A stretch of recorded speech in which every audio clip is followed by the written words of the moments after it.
안녕하세요, 티묵입니다. 오늘 시간에는 오랜만에 사담인데 이야기해 볼 거리가 생겨가지고 지금 가져와 봤어요. 아마 지금 삼성증권 배당 사태라고 검색을 해보시면 이슈가 많이 되고 있는 걸 아실 수 있고요. 이거는 사실 배당이라고 하니까, 그리고 증권이라고 하니까 주식을 하시는 분들만 중요하게 여기는 문제가 아닐까라고 생각할 수가 있습니다. 하지만 전혀 그렇지 않아요. 이거는 요즘에는 블록체인 때문에 이제 분산화 시스템이라고 하죠. 그거의 반대가 지금까지 우리 사회를 유지해주고 있는 이제 중앙화 시스템이에요. 이거에 대해서는 따로따로 이제 쉽게 설명을 해드릴 건데요. 이거는 우리 사회를 구성하고 있는 중앙화 시스템이 어떤 문제를 가지고 있기에 지금까지 그렇게 갑자기 막 블록체인이나 분산화 시스템들이 유망해졌는지들을 알 수가 있습니다. 그래서 이거는 기존 중앙 시스템이 가질 수 있는 문제, 무조건 갖고 있는 문제는 아니지만 가질 수 있는 문제와 그리고 어떻게 이슈가 됐는지, 왜 주식이 아닌데 주식을 하지 않는 사람들한테도 중요한 문제인지를 한꺼번에 다룰 수 있는 이슈라서 한번 좀 가지고 와봤습니다. 우선은 주식 거래를 안 하시고 계시는 분들도 계실 테니까요. 간단히 좀 이야기를 할게요. 이 이슈에 대해서. 쉽게 설명을 하면 우리가 돈이라는 게 있죠. 화폐라는 게 있습니다. 이거를 믿고 사용할 수 있는 이유는 이것들을 언제 어딜 가든 한 국가 내에서 마음대로 누구나 받아줄 거라는 생각이 있고요. 그리고 공권력이 이것들의 위조나 폐기를 마음대로 하지 못하도록 막고 있기 때문에 우리는 이 돈이 항상 가치를 가지고 있을 거라는 걸 믿고 사용할 수가 있습니다. 그리고 이걸 가치를 유지하기 위해서 이 화폐의 발행이라는 권한은 아무나 행사할 수가 없어요. 돈은 쉽게 얘기해서 아무나 찍어낼 수가 없다라는 거죠. 그래서 각 국가의 중앙은행이라고 불리는, 한국 같은 경우에는 한국은행이겠죠?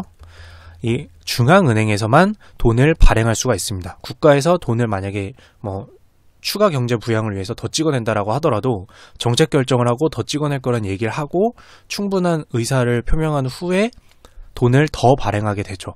왜냐하면 돈을 아무나 발행하게 되면 나는 월급으로 100만 원을 받는데 저기서는 갑자기 돈을 찍어내서 막 1000만 원, 2000만 원씩 돈을 찍어내고 있어요. 그러면은 그 사람이 살 수 있는 상품과 내가 살 수 있는 상품의 가치가 다르죠. 그 사람은 거의 그냥 나보다 10배, 한 상품에 10배의 가치를 주고 사도 되지만 난 아니에요. 그쵸?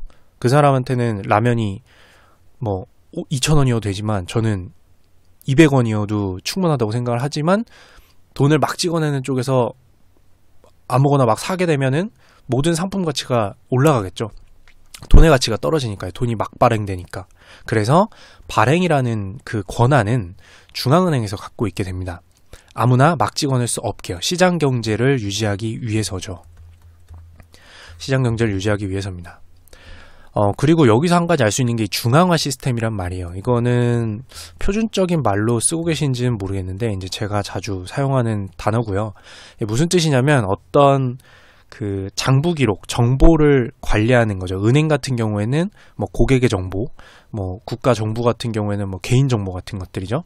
이거를 위변조되거나 또는 침해당하지 않도록 보호하기 위해서는 두 가지 방법이 있어요. 하나는 중앙화 시스템이죠. 최대한 소수가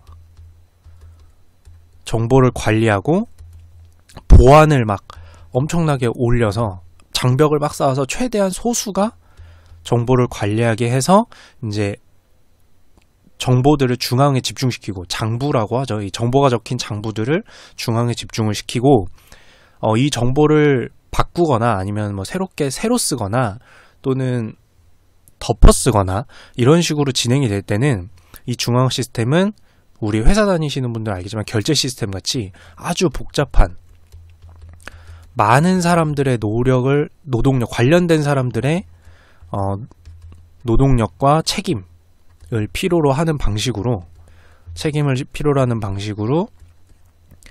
그 겹겹이 정보가 함부로 수정되거나 공개되지 못하도록 하는 방식을 거칩니다. 요점은 최대한 소수가 정보를 공유하고 그 소수들은 항상 이 정보를 관리하는데 책임을 가지고 월급을 받든지 이런 방식으로 관리하는 게 중앙화 시스템이고요. 이 반대가 이제 분산화 시스템인데 요거는 이제 블록체인이나 이런 방식을 보시면 됩니다. 요거는 따로 블록체인의 영상을 보시면 되는데 쉽게 설명하면 장부를 모두가 가지고 모두가 검증에 참여해서 한두 개 정도의 장부가 위변조되는 거는 모두가 봤을 때 저거는 소수가 변조된 거네, 저거 아니야, 이런 식으로 관리하는 게 분산화예요. 요거는 이제 각자 블록체인 영상을 한 번 더 봐주시면 될 것 같고요. 어쨌든 기존 사회는 다 중앙화 시스템으로 돌아갑니다.